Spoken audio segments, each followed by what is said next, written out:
Mitos y leyendas. Las reliquias de Juana de Arco. Juana de Arco es una de las santas más famosas de Francia. Quemada en la hoguera, se creía que sus restos se habían perdido, lanzados al río Sena. Hasta que en 1867 sus huesos aparecieron de repente. Es como en CSI. Tenemos unos restos. ¿A quién pertenecen? Algunos pensaron que era una estafa, otros que eran auténticos. El patólogo forense más importante de Francia, el doctor Philippe Chalier, quedó fascinado por este misterioso y macabro caso abierto. Para mí no son solo huesos, son pacientes. Un equipo de detectives puso a prueba los conocimientos de Chalier. La autopsia de un icono internacional. La ciencia frente al mito. Te conecta con el pasado de una manera inesperada. Esta es la historia de la aventura de Chalier en busca de la verdad escondida tras las reliquias que pudieron pertenecer a Juana de Arco.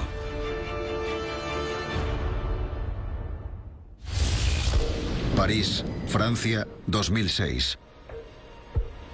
El doctor Philippe Chalier es patólogo. Sus pacientes son los muertos de la ciudad y se dedica a diseccionar sus cuerpos buscando pistas de por qué han muerto. Pero también es el detective forense más famoso de Francia, apodado el Indiana Jones de las tumbas. No puede resistirse a los casos abiertos. Reyes, reinas o amantes muertos hace mucho, cuyos fallecimientos están rodeados de misterio. Ante todo, soy médico, no arqueólogo ni antropólogo. Así que para mí no son solo huesos, son pacientes. Los observo como si fueran cualquier persona que veo en el metro o en la calle, pero muertos, claro. Entre sus pacientes se encuentran el rey inglés Ricardo Corazón de León y el rey francés Enrique IV. Todos los restos, por pequeños que sean, esconden secretos del pasado. Para mí, hasta el hueso más diminuto es un paciente. Todos estos cuerpos son pacientes para mí. Y cuando examino sus huesos, es como si estuviera leyendo su historial médico o el libro de su vida.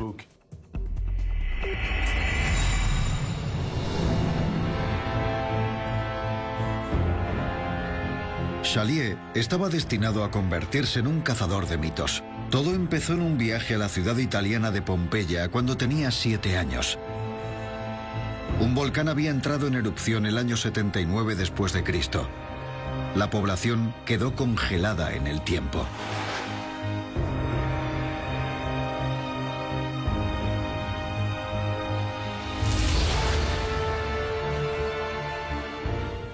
Recuerdo el cadáver de una mujer que fue muy importante para mí.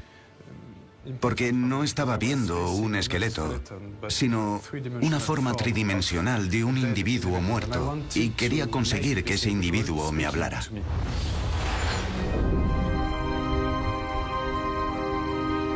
Con solo 10 años, Chalier encontró un cráneo humano de alguien que había muerto 1300 años antes. Quería que los muertos le contaran su historia, que hablaran con él a través de sus restos. Así que decidió estudiar medicina. Como patólogo forense podría buscar la verdad escondida tras las muertes más famosas de la historia.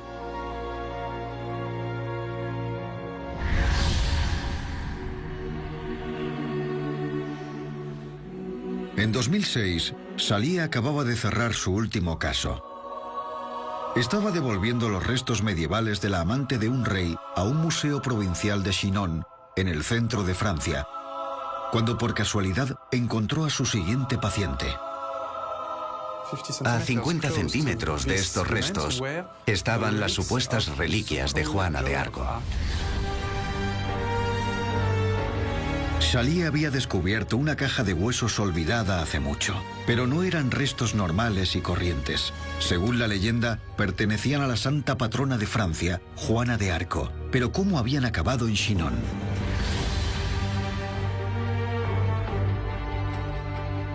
Chalier siguió el rastro de los huesos hasta París en 1867.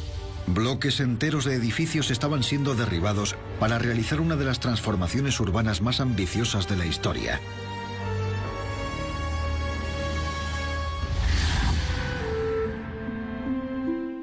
El doctor Chalier quería saber de dónde venían y descubrió que en 1867 se había vaciado el ático de una farmacia y habían aparecido estos restos.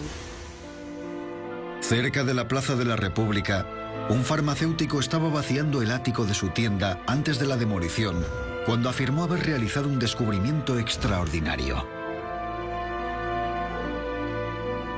Varios tarros llenos de huesos, un trozo de tela y una tapa en la que estaba inscrito el mensaje: los restos de Juana de Arco.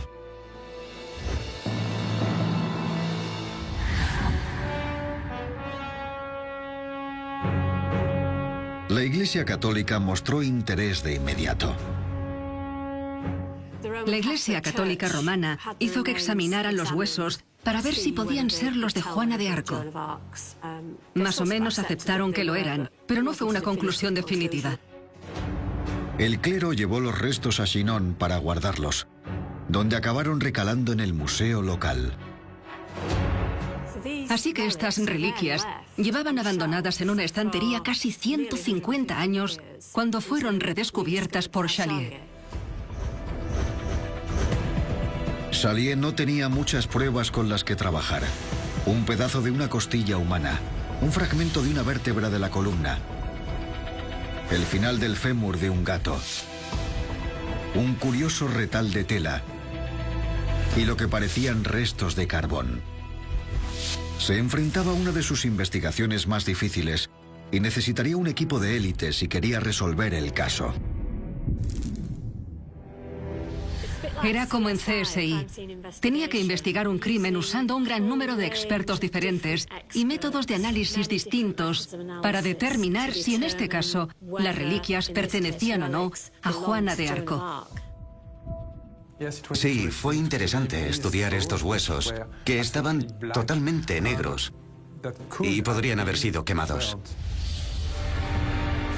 Los huesos ennegrecidos enseguida le recordaron a Chalier una lección de historia que todo niño francés aprende en el colegio. Juana de Arco es una campesina que surge de la nada, casi de la oscuridad total, y hace aparición en la escena histórica de una manera inesperada.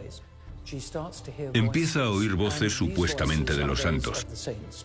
Esas voces le dicen que ella es la Virgen que salvará a Francia y que su misión es asegurarse de que el verdadero rey de Francia, el delfín Carlos, sea coronado.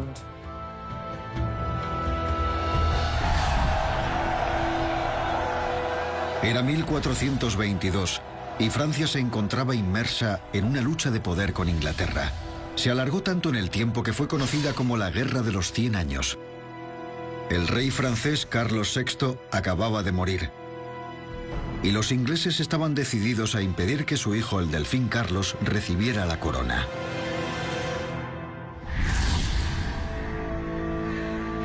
En 1429, Juana cabalgó hasta la corte del delfín en la fortaleza de Chinon. Le contó al príncipe francés su misión de derrotar a los ingleses, entregarle el trono y restaurar la paz.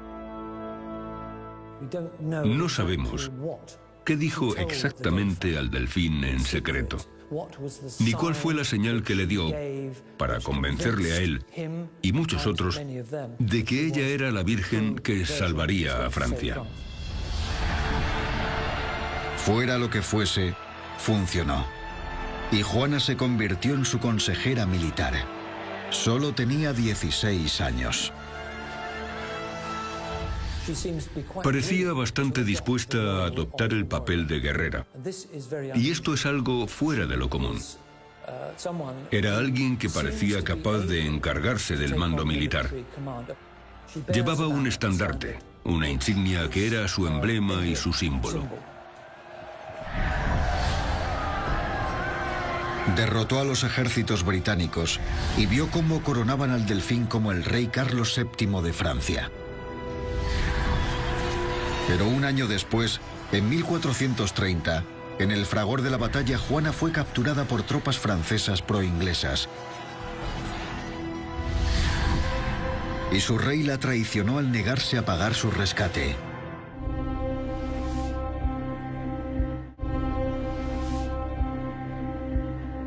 Carlos VII sabía que se convertiría en una relación peligrosa. La Iglesia estaba convencida de que las voces que escuchaba Juana no eran de santos, sino del diablo.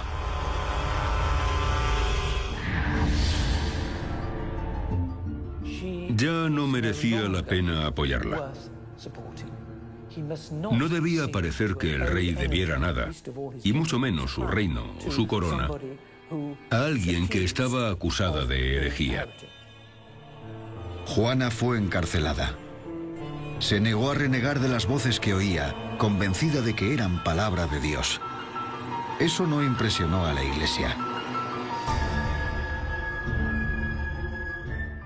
Confundía y desconcertaba a sus interrogadores. Los trataba de una manera que ellos consideraban extremadamente irrespetuosa. Les dijo que no podía responderles, que tendrían que esperar 2 semanas porque para entonces las voces le habrían hablado y podría comunicarles el mensaje de Dios. Pero para el clero, si ellos no eran parte de esa comunicación con Dios, se trataba de una herejía. Tras un juicio, la declararon culpable de estas acusaciones y no mostraron ninguna misericordia en la sentencia. El castigo habitual para el hereje que se muestra obstinado y se niega a renunciar a su herejía es el horrible castigo de ser quemado en la hoguera. El 30 de mayo de 1431, Juana fue atada a un poste sobre una pira de madera en la plaza del mercado de Rouen. Una gran multitud se reunió para presenciar el espectáculo. Prendieron la pira, pero hicieron falta 3 intentos para reducir su cuerpo a cenizas.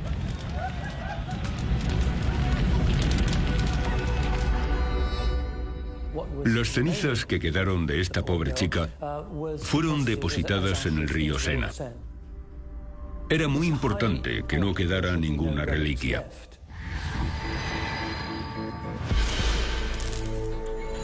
«575 años después, Chalier observaba ensimismado un tarro con una inscripción que rezaba: restos encontrados bajo la pira de Juana de Arco, Virgen de Orleans. ¿Podría su cuerpo haber sobrevivido al fuego? Para Philippe Chalier era una oportunidad única en la vida: examinar las supuestas reliquias de la hija más famosa de Francia.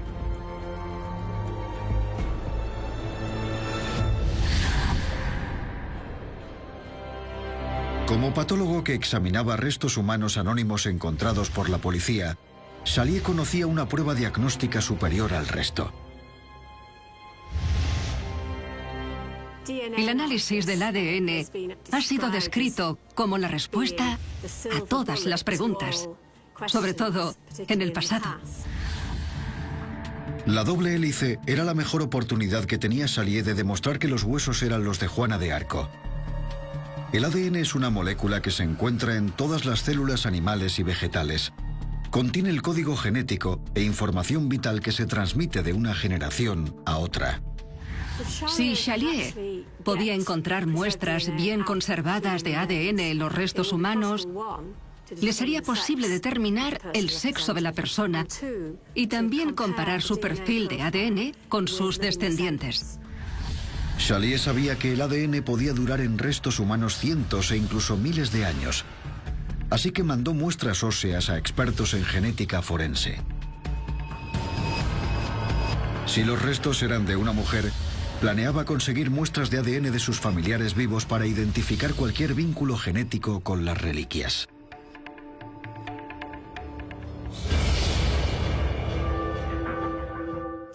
Los análisis de ADN solo se usaban desde hacía 25 años en restos arqueológicos. En 1989 se extrajo ADN de unos huesos por primera vez.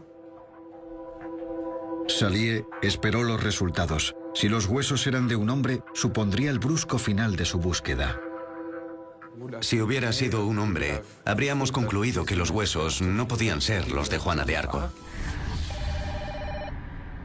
Entonces, Chalier recibió una llamada esperada. Eran malas noticias. Los científicos no habían logrado extraer nada de ADN. Su plan de buscar una coincidencia genética con sus familiares se había desmoronado. El motivo por el que no había ADN era un misterio. ¿Era posible que un calor intenso como el de una pila ardiendo lo hubiera destruido? Hay dos motivos por los que el ADN no hubiera aparecido, que no hubiera sobrevivido al paso del tiempo o que hubiera sido destruido. Es muy poco probable conseguir extraer ADN bien conservado de un hueso que ha sido quemado. Chalier sospechaba que la ciencia no le proporcionaría la información necesaria para resolver este caso abierto. Para acabar con el misterio de las reliquias de Juana de Arco, sabía que su proceso mental tendría que ser diferente. Y se le ocurrió una idea radical, algo que jamás se había intentado. Pero necesitaba una de las mejores narices de Francia. Soy perfumista, creo perfumes.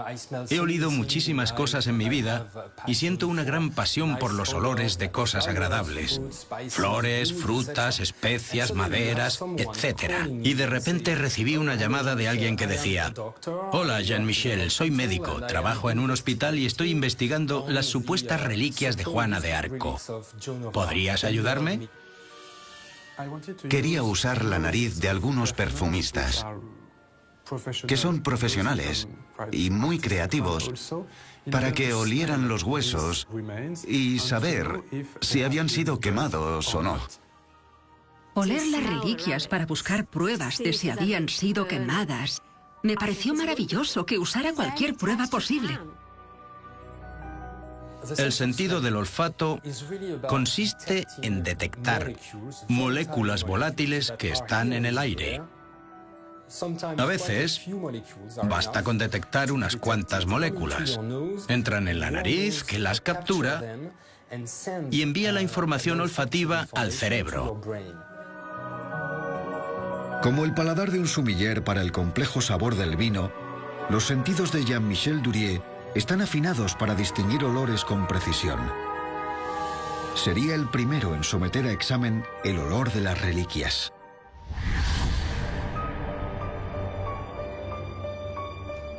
Se citó con Chalier en el laboratorio del hospital. Algunos de los frascos llevaban cerrados casi 30 años. Chalier esperaba que el olor estuviera suficientemente concentrado para obtener un resultado. Durier olfateó el fragmento de costilla de 10 centímetros de largo. Conociendo la historia de Juana de Arco, esperaba detectar un ligero olor a quemado. Pero me quedé sorprendido porque no olí nada parecido. No había ni rastro de olor a fuego, pero Durier detectó un leve pero denso aroma, prueba de que las reliquias eran antiguas. Un aroma está formado por moléculas llamadas notas que tienen diferentes pesos. Las notas más altas aportan olores más fuertes, pero son tan ligeras que se evaporan en minutos. Las más bajas son las moléculas más pesadas que duran horas y puede que hasta siglos. Las notas que llamamos altas son las volátiles y habían desaparecido por completo.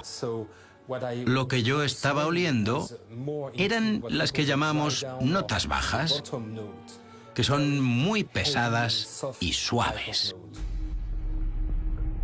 Y curiosamente, esas notas olían a vainilla. Detecté una nota que olía como a vainilla. ¿Sería posible? ¿Podía un hueso quemado oler a vainilla? El olor a vainilla es una pista importante. Está relacionado con el olor dulzón de los cuerpos en descomposición. La vainilla está directamente relacionada con la descomposición y la putrefacción.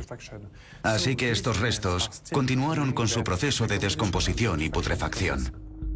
Pero ese olor no descartaba que el cuerpo hubiera sido quemado en una hoguera. Las reliquias todavía podrían ser las de Juana de Arco. Que hubiera un olor a vainilla no significaba necesariamente que el cuerpo no hubiera sido quemado, porque un hueso quemado puede seguir descomponiéndose después de ser expuesto al fuego. Salié tenía que comprobar si los huesos habían sido quemados para buscar pruebas directas de exposición al intenso calor del fuego. Pero para eso necesitaría una visión por rayos X.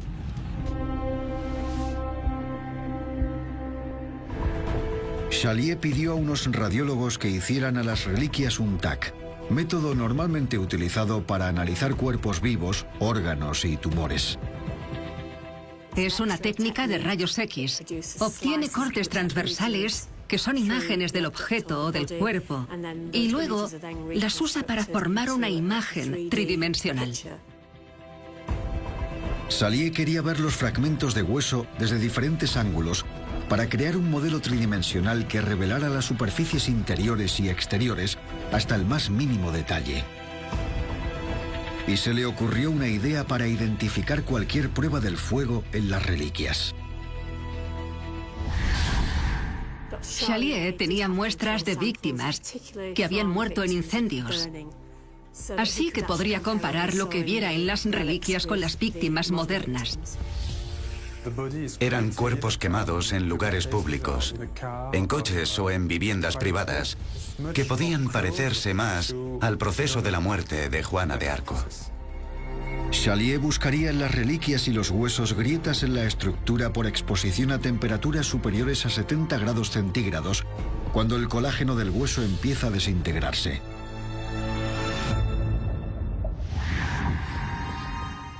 Quería saber si estos restos habían sido quemados, identificando pequeñas fracturas de trauma. En la pantalla aparecieron los modelos tridimensionales y Salié obtuvo su respuesta. Vimos que no había absolutamente ninguna señal de que hubieran sido quemados. Los resultados sugerían que las reliquias no habían sido quemadas, pero Salié se preguntaba si la leyenda de Juana de Arco podría explicar el motivo. Hace falta media tonelada de madera y 5 horas para incinerar un cuerpo. Y los libros de historia contaban que necesitaron 3 intentos para quemar el cadáver de Juana de Arco. Murió en el primer fuego, probablemente por intoxicación de monóxido de carbono, pero las llamas no destruyeron su cuerpo. El cuerpo quedó casi intacto. Solo se incineraron las puntas de los dedos. Así que decidieron quemarla una segunda vez. Encendieron una segunda pira.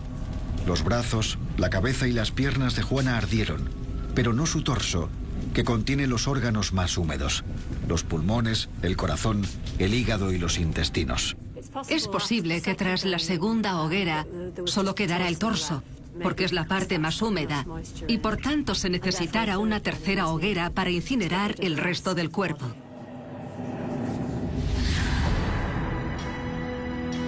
Los huesos de las reliquias serían de su torso. Salié se preguntó si podrían haberse salvado del tercer fuego que acabó por incinerar su cuerpo. Teníamos una posible explicación sobre la conservación de las reliquias de Juana de Arco. Que durante la primera hoguera, que no fue a nivel de suelo, sino elevada, fuera posible que algunos huesos hubieran atravesado el soporte hasta caer al suelo. ¿Podría alguien de la multitud haber salvado los huesos? ¿O el cadáver de Juana de Arco habría reaccionado ante el fuego como en las piras funerarias hindúes y las incineraciones modernas? ¿Habría explotado el torso? La otra posibilidad era que el cuerpo de Juana de Arco hubiera explotado. Tenemos una gran cantidad de gas en el interior del tronco. Y al aumentar cada vez más la presión, puede explotar, porque los pulmones y las costillas no soportan presiones tan altas.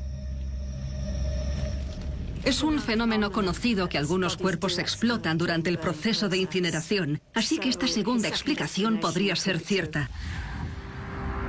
Pero la teoría de Salié sobre por qué los huesos no se habían quemado no tenía en cuenta el segundo descubrimiento de los radiólogos.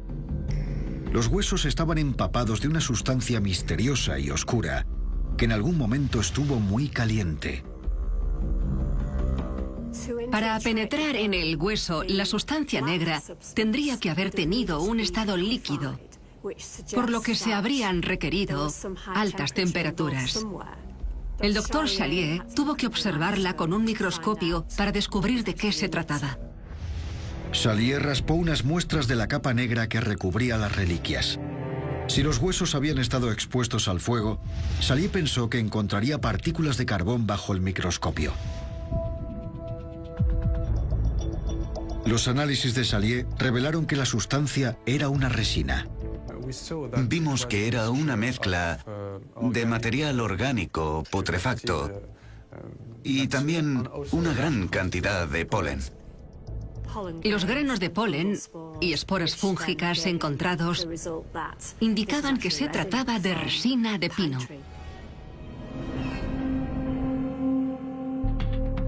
Chalier sabía que desde hace milenios la resina de pino se usa para preservar cuerpos. Si los restos fueran de Juana de Arco, ¿habría empapado alguien las reliquias en resina para evitar su descomposición? Chalier quería saber si todas las reliquias estaban cubiertas de la misma resina. ¿Podría esconder algún secreto sobre dónde o cuándo se habían preservado los huesos?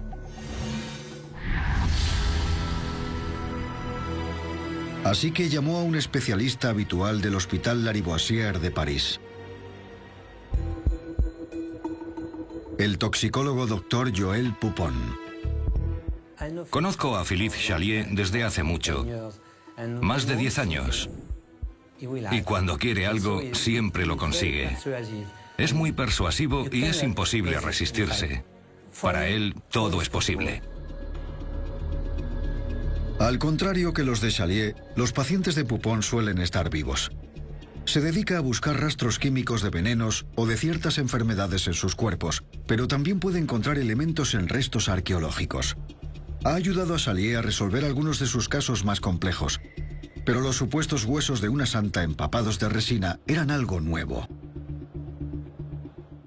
Todas las reliquias estaban cubiertas de una sustancia de un color marrón oscuro o negro, lo cual era muy intrigante. Queríamos saber si la sustancia era la misma en todas las muestras y qué era exactamente. El primer experimento de Poupon revelaría la composición química exacta de la resina que cubría cada una de las reliquias. ¿Estaban todas cubiertas por la misma sustancia? También utilizó dos muestras de control, unos huesos de incineraciones modernas y la otra, un trozo de piel seca. Chalier le pidió que mantuviera el caso en secreto. Poupon no podía decir ni una palabra. No sabía quién estaba trabajando en el caso, pero sí que no podía hablar con la prensa ni con los medios.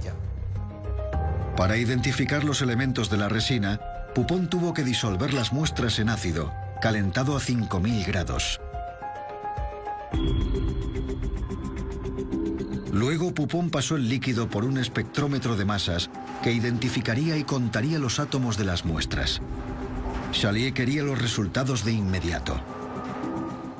Philippe Chalier es muy impaciente, sobre todo dada la importancia del estudio. Quería conocer rápidamente los resultados, así que me llamó por teléfono para preguntarme si los tenía y que los necesitaba al día siguiente. El resultado estaba claro. Poupon demostró que las reliquias estaban cubiertas por la misma resina, pero este grupo incluía también al fragmento de piel. Parecía que había dos grupos según sus análisis.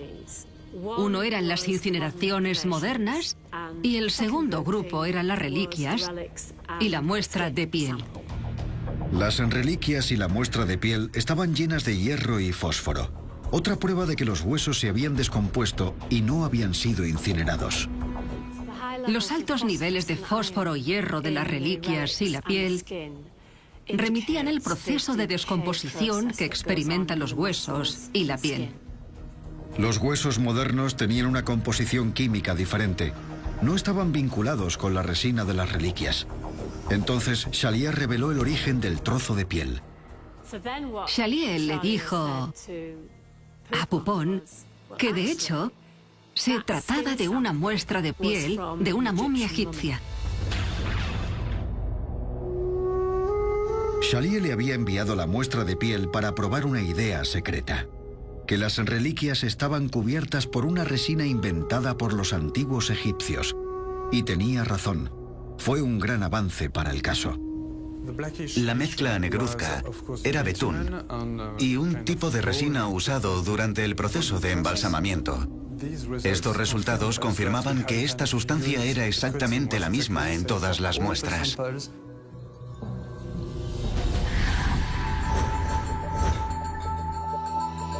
Chalier estaba decidido a descubrir si las reliquias podrían ser las de Juana de Arco, y conocía una prueba que podía ayudarle a remontarse al pasado.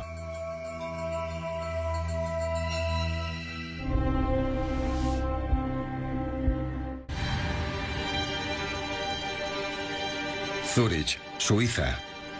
Los científicos del Laboratorio de Física de Iones son expertos en la datación de huesos humanos, analizando una molécula radiactiva, el carbono 14.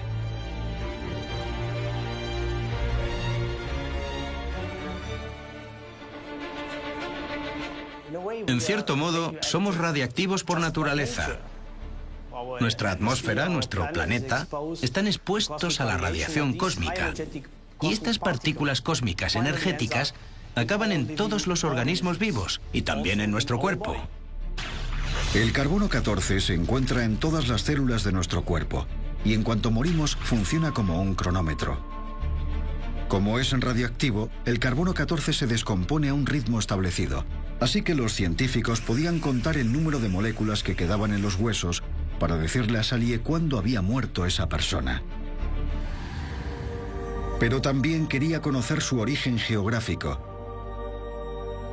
Así que le pidió a Christophe Mullerat, un historiador textil, que analizara la tela encontrada en el tarro. Philippe me llamó y me dijo: Christophe, tengo un fragmento de las reliquias de Juana de Arco. Quiero que extraigas la mayor información posible de todo. Sería uno de los casos más desconcertantes a los que se habría enfrentado Mullerat. Analizar la tela era muy importante. Podría revelar cuándo se fabricó, en qué lugar, qué tipo de tela era. Solo tenía un pequeño retal de tela para analizar. Y por un lado estaba cubierto por la resina que se había encontrado en los huesos. Mullerat quería saber de qué material estaba hecha y contar los hilos para ver si coincidía con las telas medievales. Cuando estudié el hilo, descubrí que era lino, pero era un material muy fino, de muy buena calidad. Cuando conté los hilos, encontré 24 por centímetro. La tela era lino, con 24 hilos por centímetro cuadrado. Una tela fina, muy extendida en toda Europa durante los últimos 1000 años. Pero al observarla con el microscopio, algo raro llamó la atención del experto ojo de Mullerat. Se sabe que desde el siglo VII el hilo europeo se giraba en forma de Z. Pero el hilo de la reliquia giraba al contrario, como una S. Esperaba un giro en forma de Z y se encontró una S. Así que tuvo que ponerse a pensar de dónde vendría esa tela. No concordaba con ninguna tela europea, pero Mullerat había visto ese giro antes. Todas las telas de Oriente Medio tienen ese mismo giro en forma de S. ¿Podrían haber importado a Francia telas de Oriente Medio en el siglo XV? ¿Sería el extraño fémur de gato encontrado con las reliquias otra pista?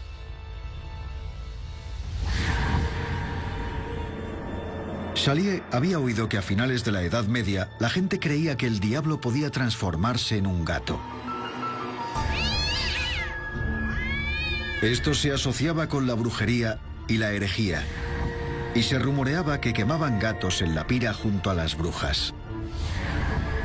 Al menos 12.000 herejes murieron en la hoguera en Europa y América entre el año 1300 y el 1800, pero se cree que hasta 100.000 podrían haber sido quemados. La muerte de Juana de Arco era la mejor documentada de todas, pero en su relato no se mencionaba ningún gato. Cuando vimos el fémur, no estábamos seguros de que se tratara de un gato y se lo enseñamos a una especialista. La arqueozoóloga Marilyn Patou-Matisse midió el fémur. Patou-Matisse examinó un fragmento del fémur de gato. Los que estudian restos humanos lo tienen más fácil, porque solo se trata de una especie. Quieres saber de qué especie se trata y qué hueso es. También se puede determinar cuántos años tenía el animal cuando murió. Ella fue capaz de determinar la longitud que hubiera tenido el fémur entero tras su análisis. Y basándose en esto concluyó que el fémur no era el de un gato doméstico europeo, sino que podría provenir de algún lugar, como Egipto. El equipo de datación por carbono tardó 4 semanas en completar las pruebas y analizar los datos. Chalier obtuvo un resultado claro. Para este objeto específico, medimos la edad del radiocarbono en 2.355 años.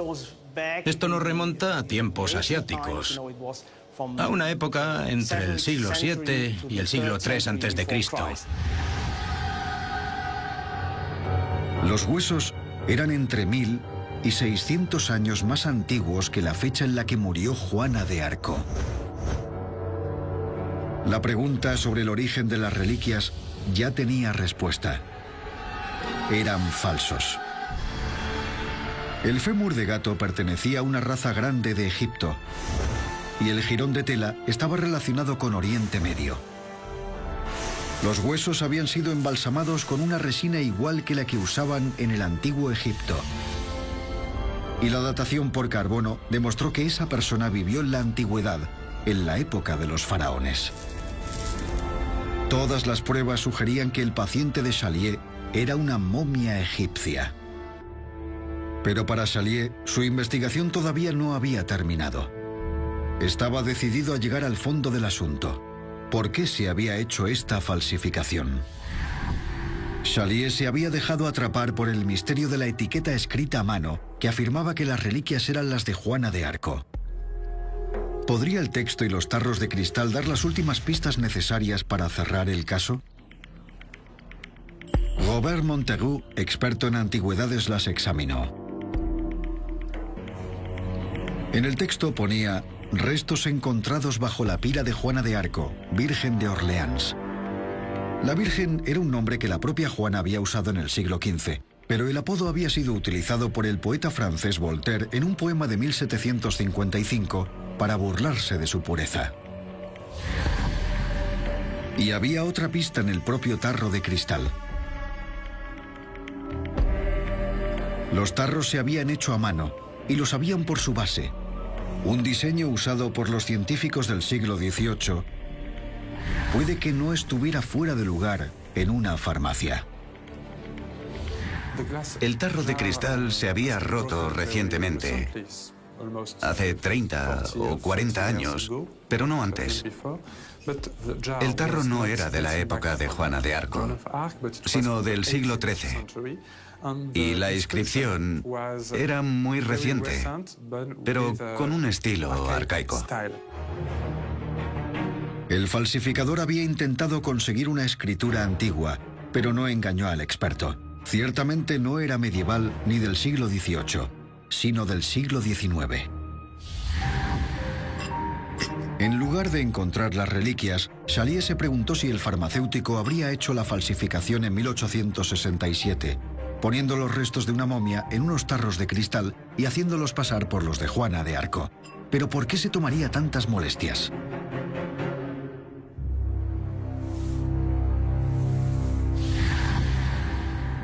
Las reliquias aparecieron cuando la sociedad francesa experimentaba una transformación radical. En 1456, la reputación de Juana había quedado restaurada cuando un nuevo juicio la declaró inocente de herejía. A mediados del siglo XIX, se había convertido en un símbolo. Tras la muerte de Juana, se había creado un culto en su memoria. y a mediados del siglo XIX se empezó a exigir su beatificación. Y de pronto aparecieron sus restos. Puede que el farmacéutico creara las falsas reliquias y las presentara al proceso de beatificación en Orleans, diciendo: mirad lo que me he encontrado en casa. Fijaos, son los restos de Juana de Arco. La Iglesia declaró que los restos podrían ser reales y los envió a Chinon para guardarlos. En 1920, casi 500 años después de su muerte, Juana fue canonizada. Luego se convirtió en la santa patrona de Francia, una heroína venerada. Para Chalier, la motivación de la falsificación tenía sentido. Pero para cerrar el caso todavía tenía que resolver la última parte del misterio. ¿Cómo había acabado una momia egipcia en el ático de una farmacia parisina? Las momias se han usado para actividades muy peculiares desde épocas medievales. En la medicina medieval, partes de momias se usaban para tratar diversas enfermedades. El uso medicinal de las momias se había abandonado antes del siglo XIX, pero el edificio había sido de un boticario durante siglos. ¿Podría llevar la momia en el ático desde la Edad Media? ¿O habría llegado hasta allí mucho después? Creo que lo más probable es que las reliquias egipcias llegaran a Francia a lo largo del siglo XIX como resultado de las campañas napoleónicas.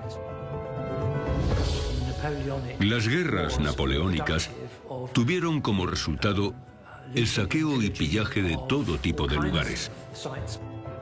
Cuerpos egipcios momificados llegaron a Francia en número considerable. Tenían buenas razones por las que momificar a los gatos dado el estatus que tenían en la religión egipcia. Así que no era raro que se encontraran en esas colecciones. La investigación de Chalier había terminado. Había identificado a su paciente, un antiguo egipcio. El equipo había llevado a cabo sus análisis en secreto. Pero un año después, llegó el momento de sacar a la luz el gato y la momia.